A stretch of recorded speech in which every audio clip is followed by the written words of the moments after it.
Hey you all, let's make frankie today. तो first of all हमने सारे इंग्रेडिएंट्स काट लिए थे, जिसमें था प्याज, टमाटर, गाजर, बंद गोभी। तो सबसे पहले हमने लिया था बटर, उसमें हमने सबसे पहले डाल दिए थे ये अनियंस, थोड़ा सा इसे फ्राई करा था। फिर दैन उसके बाद हमने ये गाजर और बंद गोभी भी डाल के थोड़ी देर इसे फ्राई कर लिया था। फिर उसके बाद हमने टमाटर भी डाल दिए थे। उसके बाद इसमें हमने सॉसेज मिक्स करे थे। तो सबसे पहले हमने डाला था इसमें ये जिंजर गार्लिक पेस्ट। दैन उसके बाद हमने डाला था इसे टमाटो सॉस और थोड़ी सी डाली थी मेयोनी और ग्रीन चिली, वो मैं रिकॉर्ड करना भूल गई थी। फिर हमने सारे सॉसेस डाल के इसको सबको मिक्स कर लिया था। दैन 5 to 10 मिनट हमने इसे पकाया।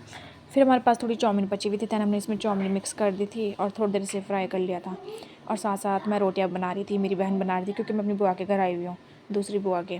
तो फिर रोटी बन गई थी और ये भी तैयार हो गया था। तो हम लाल मिर्च डालना भूल गए थे, तो हमने लाल मिर्च इसमें डाल दी थी। फिर हमने रोटी का पेस्ट तैयार किया था। फिर हमने रोटी का पेस्ट तैयार करने के लिए सबसे पहले हमने चिली फ्लिक्स डाले, Maggi masala and then mayonnaise and then we have put all the sauce that we have although then we have mix it. फिर हमने सारा पेस्ट बना के दैन इसे हमने रोटी के ऊपर लगा लिया था।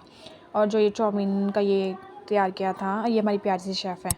फिर हमने ये लगाया इस पर सॉस और ये चाउमीन इस पर डाल के इसे रोल करके, फिर हमने तवे पे थोड़ा सा बटर लिया और इसके ऊपर इसे रोल करके रख दिया था। फिर ये फ्राई होने के लिए 5 मिनट रहने दिया था।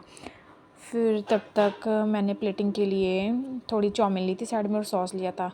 फिर एक रोल बन चुका था, तो मैंने अपने लिए तो ले लिया था, क्योंकि बहुत ही टेस्टी बना था। देखने में तो इतना सुंदर नहीं था, पर खाने में बहुत ही टेस्टी था, क्योंकि बनाने वाली मेरी बहन थी, भाई ये शेफ़ है।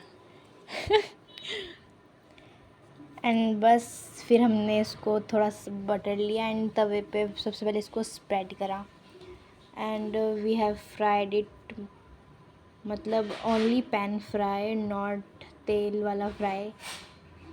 एंड ये पैन फ्राई हो चुका है और खाने में बहुत ही टेस्टी था, सबको ये बहुत पसंद आया था। और उसके बाद जो रसोई की हालत हुई थी भाई, फिर हमने उसके बाद खाया, उसके बाद रसोई साफ़ की। That's it.